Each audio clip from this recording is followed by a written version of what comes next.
بسم اللہ الرحمن الرحیم وقال تأبط الشر انی لمہدم من ثنائی فدم به لابن عم الصدق شمس ابن مالکی احز به فی ندوة الحی کما حز عطفی بالہجان الاوارکی الى آخر العبارہ۔ وقال تأبط الشر، اور تعبت الشر کی وجہ تسمیہ ہم اس سے پہلے سبق میں بیان کر چکے ہیں، جب تعبت الشر کے اس سے پہلے اشعار گزرے تھے۔ اس نے یہ اشعار کہے، اشعار کا پس منظر ہے کہ اس کے چچا زاد جس کا نام شمس ابن مالک ہے، اس نے اسے بہت عمدہ سفید اور اچھی نسل کے اونٹ دیے تھے، تو شاعر نے اس کا شکریہ ادا کرتے ہوئے یہ اشعار کہے ہیں۔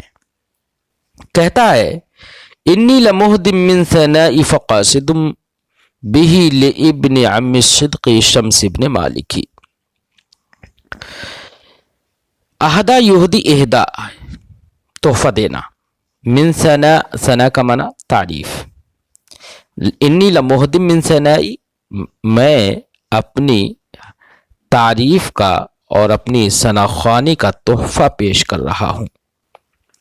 فقاصدم بھی کی ضمیر کا مرجع ثنا، تو میں اس ثنا سے قصد کرتا ہوں، ارادہ کرتا ہوں، لابن عم الصدق، اپنے چچا کے سچے بیٹے شمس ابن مالک کا۔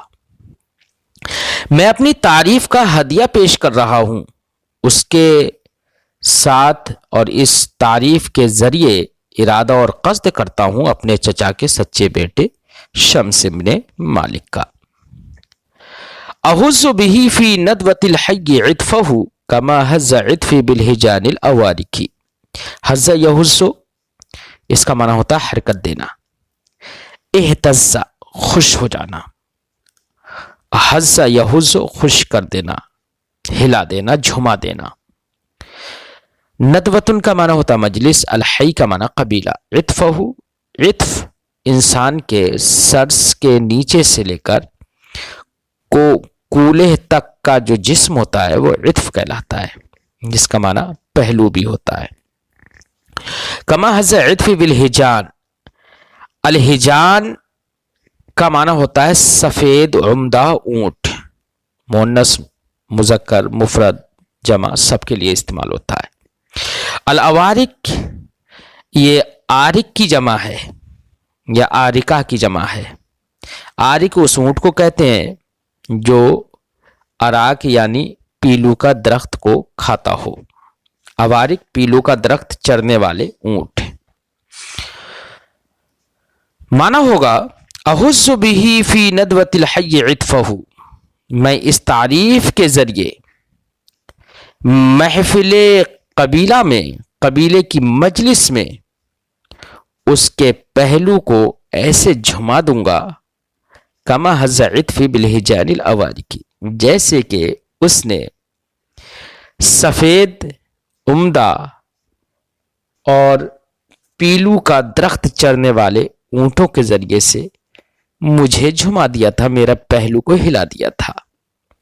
تو احزو اور حزہ کے درمیان جناح سے اشتقاق ہے، اور عطف اور عطف کے درمیان رد العز علی الصدر ہے۔ قلیل التشکی للمہم یصیبہ کثیر الہوی شتی النوی والمسالک۔ قلیل بمعنی عدیم ہے یہاں پر، کیونکہ شکوہ کم کرنا یہ تعریف نہیں ہے، شکوہ نہ کرنا یہ تعریف ہے، تو قلیل بمعنی عدیم یہاں پر شاعر نے استعمال کیا ہے۔ قلیل التشکی، تشکی شکوہ کرنا، المہم کوئی مصیبت، اہم کوئی کام، یصیبہ اصاب یصیبہ پہنچ جانا، کثیر الہوی بہت زیادہ خواہشات والا، شت النوی، شتا یہ شتید کی جمع ہے، شتید کا معنی متفرق، النوی نیت، نیت کی جمع، مختلف نیتوں والا، والمسالک مسلک کی جمع، راہ، راستہ۔ معنی ہوگا کہ یہ میرا چچا زاد بھائی قلیل التشکل المہم یصیبہ، شکوہ نہیں کرتا ہے اس مصیبت اور پریشانی پر جو بھی اسے پہنچتی ہے. کثیر الہوا، یہ بہت سارے مطالب اور خواہشات والا ہے، اس کا کوئی ایک مقصود نہیں رہتا، بہت سارے مقاصد اس کے رہتے ہیں. شتى النوا، مختلف نیتوں والا ہے. والمسالک، اور مختلف راہوں والا ہے، یعنی کسی بھی کام، ایک تو اس کے مقاصد اور مطالب بہت سارے رہتے ہیں، مختلف نیتیں رہتی ہیں ادھر جانے کی ادھر جانے کی، اور مختلف راہیں ہوتی ہیں اس کے پاس. یظل بمومأة ویمسی بغیرها جحیشا ویعرور ظہور المہالک. اظل یظل، اس کا معنی ہوتا ہے دوپہر کے وقت میں کسی جگہ پہنچنا، اور مومات کا معنی ہوتا ہے وہ جنگل جس میں آب و گیا نہ ہو، جمع موام. امسا یمسی، شام کرنا، شام کے وقت میں کسی جگہ پہنچنا. بغیرہا اے بغیر مومات. جحیشن، جحیشن کا معنی ہوتا ہے پرعزم. جحیشن یعنی بہت محکم ارادے والا. وَيَعْرَوْرِ، اعرورا اس کا معنی ہوتا ہے سوار ہونا. ظہور، یہ ظہرون کی جمع، اس کا معنی پشت. المہالک، ہلاکت خیزیاں. کہتا ہے یظل بمؤمات، وہ شخص یعنی تابت شرح تعریف کر رہا ہے اپنے چچا زاد بھائی کی، کہہ رہا ہے کہ وہ چچا زاد شمس بن مالک اتنا بہادر ہے، اتنا بہادر ہے. یظل بمؤمات، وہ دوپہر کرتا ہے یا صبح میں ہوتا ہے کسی بے آب و گیا جنگل میں. ویمسی بغیرہا، اور شام میں اس کے علاوہ دوسرے میں پہنچ جاتا ہے. جحیشن، وہ اس حال میں کہ وہ بڑا پرعزم ہے. وَيَعْرَوْرِ ظُهُورَ الْمَحَالِكِ، اور ہلاکت خیزیوں کی پیٹھوں پر سوار ہوتا رہتا ہے، یعنی نہایت خطرناک جگہوں میں وہ سفر کرتا رہتا ہے. ایک اردو شاعر نے کہا ہے، بجلی ہوں نظر کو ہو بیاباں پہ ہے میری، میرے لیے شایاں خس و خاشاک نہیں ہے. وَيَسْبِقُ وَفْدَ الرِّيحِ مِنْ حَيْثُ يَنْتَحِي بِمُنْخَرِقٍ مِّنْ شِدَّةِ الْمُتَدَارِكِ. سبق یسبق، سبقت کر جانا، آگے بڑھ جانا. وفد الریح، ہوا کا اگلا حصہ. من حیث ینتحی، انتہا ینتحی، انتہا کا معنی ہوتا ہے قصد کرنا، رخ کرنا. بمنخرق، منخرق انخرقہ کا معنی ہوتا ہے پھٹنا. منخرق یہ موصوف کی صفت ہے، اے بلباس منخرق، پھٹا ہوا لباس. من شدت المتدارک، متدارک کا معنی ہوتا ہے تلاحق، آپس میں ایک دوسرے سے لپٹنا. شدت المتدارک باہمی لپٹنے کی شدت سے. معنی ہوگا، شعر کا مفہوم ہے، وہ کہتا ہے کہ یہ شخص اتنا برق رفتار ہے کہ ہوا کے اگلے حصے سے بھی آگے نکل جاتا ہے برق رفتاری میں، اور اتنا زیادہ سفر کرتا رہتا ہے کہ کثرت اسفار کی وجہ سے جو سفروں کا یہ سامنا کرتا ہے، ان کثرت اسفار کی وجہ سے اس کا لباس پھٹا ہوا رہتا ہے. پر پھٹے ہوئے لباس کے ذریعے سے، پھٹے ہوئے لباس کے ساتھ اگلی ہوا سے بھی آگے گزر جاتا ہے. شاعر کہتا ہے وَيَسْبِقُ وَفْدَ الرِّيحِ مِنْ حَيْثُ يَنْتَحِي، جدھر بھی رخ کرتا ہے ہوا کے اگلے حصے سے سبقت لے جاتا ہے، مسلسل چلنے کی وجہ سے پھٹے ہوئے لباس میں. اذا حاص عینیہ کر النوم لم یزل لہو کالیٌ من قلب شیحان فاتکی. اذا حاص، حاص یحیص کا معنی ہوتا ہے سلنا. عینیہ کر النوم، کر النوم یہ حاصا کا فاعل ہے، عینیہ یہ اس کا مفعول ہے. لم یزل لہو کالیٌ، کالیٌ کا معنی ہوتا ہے محافظ. من یہ بیانیہ ہے، یہ کالیٌ کا بیان کر رہا ہے. من قلب شیحان، قلب کا معنی دل، من قلب یعنی کہ دل. کس کا دل؟ شیحان، ایک دور اندیش آدمی کا دل، فاتق جو کہ نہایت جنگجو اور دلیر ہے. کہتا ہے اذا حاص عینیہ کرن نوم لم یسل لہو کالئ من قلب شیحان فاتکی. کرا کہتے ہیں ابتدائی نیند کو یعنی اونگ کو.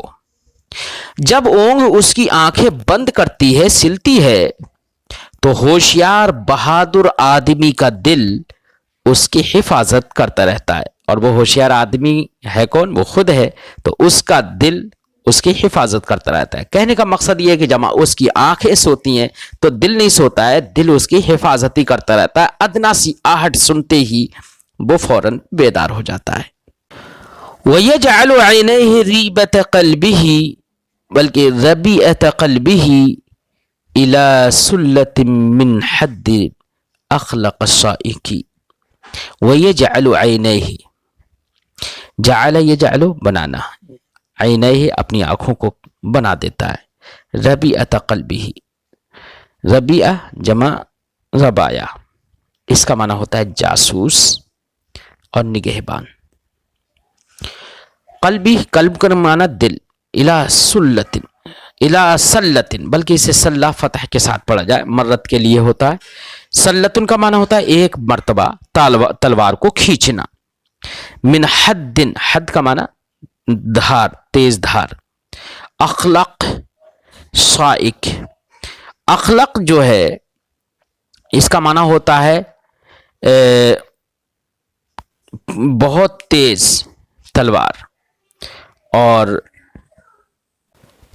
تیز چکنی تلوار. اور صائق کا معنی ہوتا ہے متلطخ بالدم یعنی خون سے لت پت، جس پر خون جم گیا ہو. شاعر کہتا ہے اور وہ اپنی آنکھوں کو اپنے دل کا محافظ بناتا ہے، اپنی آنکھوں کو اپنے دل کا محافظ بناتا ہے. الی سلۃ من حد اخلق الصائق،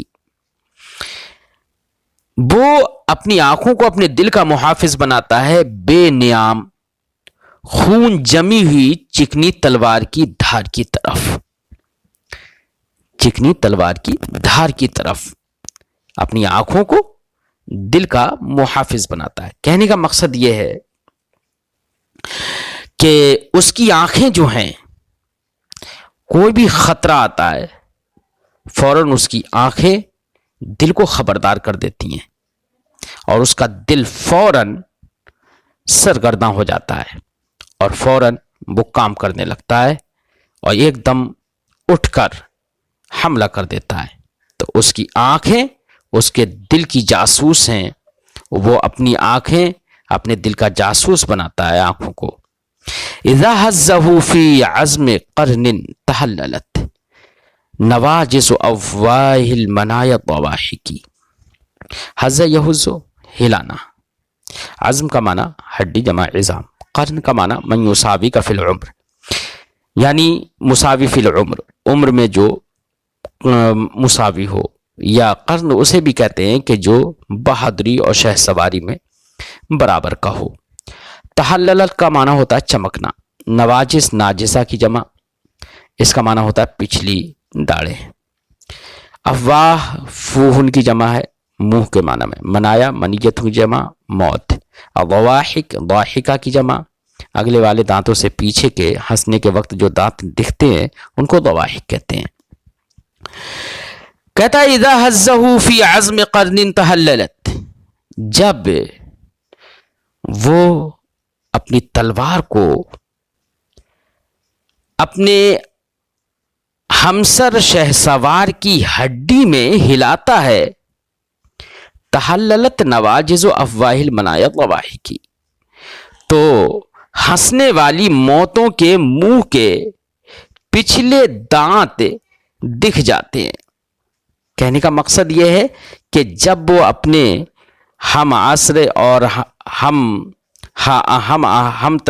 اپنے ہم پلہ بہادر کے ہڈی میں جب تلوار مارتا ہے تو گوشت کاٹ کے وہ ہڈی تک پہنچ جاتی ہے، اور ایسا زخم دیتی ہے، ایسی ضرب لگاتی ہے وہ کہ اس کے سامنے اس ضرب کی وجہ سے آدمی کو مرنا ہی پڑتا ہے. اور جب مر جاتا ہے تو جیسے یہ ضرب کاری کرتا ہے، شمشیر زنی کرتا ہے، جیسے یہ تلوار مارتا ہے، ویسی ہی ہنسنے والی موتیں ایسے قہقہے لگا کر ہنستی ہیں کہ ان کے پچھلے کے دانت بھی دکھ جاتے ہیں، اور وہ کہتی ہیں کہ اب تو ہمارا لقمہ بن ہی گیا. تو یہاں پر تحللت کی نسبت جو یہاں پر نواجس کی جانب ہے، اور ناجس کی نسبت افواہ کی جانب، افواہ کی اضافت منایا کی جانب ہے. آپ جانتے ہیں کہ موتوں کی منہ نہیں ہوتے ہیں، لیکن یہاں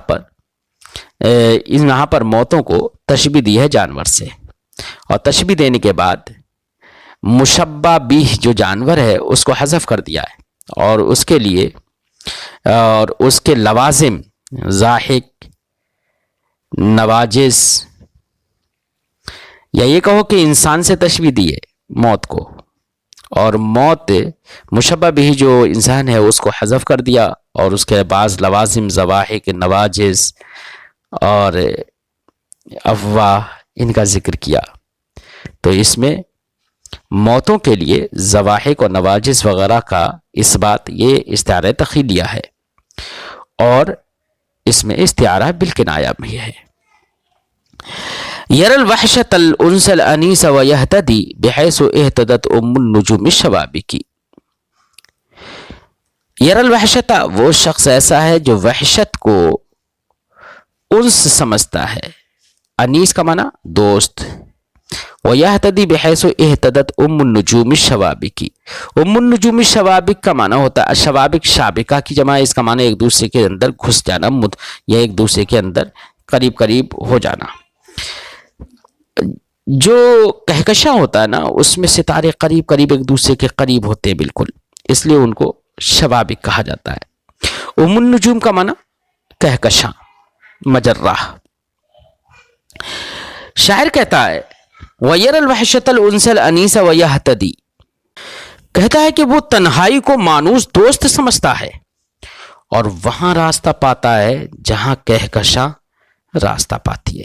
آپ جانتے ہیں کہ کہکشاں ہر جگہ راستہ پاتی ہے، کہکشاں تو ہر جگہ نظر آتی ہے، ایسے ہی وہ بھی ہر جگہ نظر آتا ہے، بڑی بڑی مشکل جگہوں میں بھی وہ پہنچ جاتا ہے. اس کی بہادری کا اظہار کرنا مقصود ہے. وقال قطری بن الفجاء، اور قطری ابن فجاء نے کہا، شاعر کا نام قطری بن فجاء ہے، یہ 78 ہجری یعنی 697 عیسوی میں اس کا انتقال ہوا ہے. یہ خارجیوں کے سرداروں میں سے ایک سردار ہے. یہ خطیب اور شہسوار اور شاعر تھا. قطری یہاں پر یا نسبتی ہے، قطر کی جانب یہ منسوب ہے جو بحرین اور عمان کے درمیان ایک ملک ہے. قطری اسی کی جانب منسوب ہو کر قطری کہا جا رہا ہے. شاعر کے والد کو فجاء کہا جاتا ہے. اس کا نام اس لیے پڑا کہ وہ ایک مرتبہ یمن گیا اور اچانک آ بھی گیا لوٹ کر، تو لوگوں نے کہا فجاءۃ، اچانک اتنی جلدی، تو اس کا نام ہی فجاء پڑ گیا تھا. بہرحال قطری ابن فجاء نے کہا، اقول لها وقد تارت شعاء من الابطال ویحک لا تراعی. اقول لها، اے قلت لها مضارع ہے لیکن ماضی کے معنی میں. میں نے لہا ہا ضمیر کا مرجع نفس، میں نے اپنی جان سے کہا، اپنی نفس سے کہا. وقت طارت شعاء، اس حال میں کہ وہ نفس من الابطال یہ شعاء سے متعلق ہے. شعاء کا معنی ہوتا ہے متفرق ہو جانا اور خوف زدہ ہو جانا. وقت طارت شعاء من الابطال، اس حال میں کہ وہ بطل کی جمع ابطال، اس کا معنی بہادر، بہادروں کے خوف سے اڑ چکا تھا. اڑ جانا یعنی پریشان ہو جانا. وَوَيْحَكِ لَا تُرَاعِي، وَيْحَكِ لَا تُرَاعِي، یہ وَيْحَكِ لَا تُرَاعِي یہ مقول ہے اقول کا. میں نے اپنے نفس اور دل سے کہا جبکہ وہ بہادروں کے ڈر سے ٹکڑے ٹکڑے ہونے لگا تھا. تو میں نے اس سے کہا کیا تجھ پر افسوس، مت ڈر، لا تراعی مت ڈر، تجھے نہ ڈرایا جائے، ڈر مت. فإنك لو سألت بقاء يوم على الأجل الذي لك لم تطاعي، کیونکہ اگر تو ایک دن کی بھی بقا کا مطالبہ کرے اس مدت مقررہ پر، علی الاجل، اجل کا معنی مدت مقرر، موت کے لیے جو وقت مقرر کر دیا ہے، تو وقت مقرر پر ایک دن کی بھی بقا اگر تو طلب کرے، لم تطاعی، تو تیری بات نہیں مانی جائے گی. یعنی وقت کا، موت کا ایک وقت مقرر ہے، اس وقت مقرر پر اگر ایک دن کا بھی کوئی مطالبہ کرنا چاہے، اور اے نفس تو اگر ایک دن کا بھی مطالبہ کرنا چاہے کہ ایک دن بڑھ جائے، تو تیری بات نہیں مانی جائے گی. جو تیرے لیے وقت مقرر ہے اس وقت پر کوئی زیادتی نہیں ہوگی. قرآن پاک کے اس آیت کریمہ کی طرف اشارہ ہے، تلمیح ہے. اللہ پاک نے ارشاد فرمایا وَلَن يُؤَخِّرَ اللَّهُ نَفْسًا إِذَا جَاءَ أَجَلُهَا. ایسی دوسری جگہ فرمایا گیا جب ان کی موت کا وقت مقرر آتا ہے تو ایک لمحہ نہ اگلے نہ پچھلے ہوتا ہے. مفہوم ہے یہ. تو شاعر نے کہا کیونکہ اگر تو اس وقت مقررہ پر جو تیرے لیے ہے ایک دن کی بقا کا بھی سوال کرے تو تیری بات نہیں مانی جائے گی. ایک اردو شاعر نے بڑے اچھے اشعار کہے ہیں موت کے تعلق سے. اس نے کہا ہے موت کو سمجھے ہیں غافل اختتام زندگی، ہے یہ شام زندگی صبح دوام زندگی. اگلے شعر میں کہتا ہے فَصَبْرًا فِي مَجَالِ الْمَوْتِ صَبْرًا. صبرن یہ مفعول مطلق ہے، منصوب ہے مصدریت کی بنا پر. اصل عبارت ہے اصبر صبرن، یعنی فعل محذوف ہے. فَصَبْرًا فِي مَجَالِ الْمَوْتِ صَبْرًا، تو میدان موت میں صبر کر، صبر کر. فما نیل الخلود بمستطاعی، خلود کا معنی ہمیشگی، نیل کا معنی حصول، کیونکہ ہمیشگی کا حصول بس میں نہیں ہے. جہاں پر بھی دیکھو موت تو ہر جگہ آنا ہی ہے، ہمیشہ یہاں پر کوئی نہیں رہ سکتا. ایک شاعر نے کہا ہے قلب افلاس میں دولت کے کاشانے میں موت، دشت و در میں شہر میں گلشن میں ویرانے میں موت. ولا صوب البقاء بصوب عز فيطوى عن اخي الخنع اليرعي. ولا صوب البقاء، صوب بقا کا کپڑا، بصوب عز، عز کا معنی عزت، عزت و آبرو کا کپڑا، یعنی بقا کا کپڑا عزت و آبرو کا کپڑا نہیں ہے. فیطوى عن اخی الخنع اليرعي. الخنع، خنع کہتے ہیں ذلت اور رسوائی کو، یرع کہتے ہیں چرواہے کی بانسری کو، اور بے وقوف اور بزدل کو بھی. یہاں پر یہی معنی مراد ہے. شاعر کہہ رہا ہے اور بقا کا لباس عزت کا لباس نہیں کہ ذلیل بزدل انسان سے اتار لیا جائے اور اسے سمیٹ لیا جائے. یعنی ایسا نہیں ہے کہ بقا کی زندگی اور لمبی زندگی یہ عزت کی زندگی ہو کہ ذلیل انسان کو نہ دی جائے، بلکہ لمبی زندگی ذلیل بھی جی لیتے ہیں، اور چھوٹی زندگی یہ بے عزتی کی زندگی نہیں ہے، بلکہ بہت ہی باعزت لوگ بھی چھوٹی سی زندگی جی کر مر جاتے ہیں. ٹیپو سلطان نے کہا تھا گیدڑ کی 100 سالہ زندگی سے شیر کی ایک دن کی زندگی بہتر ہے. سبیل الموت غایت کل حی فداعیہ لأہل الارض داعی.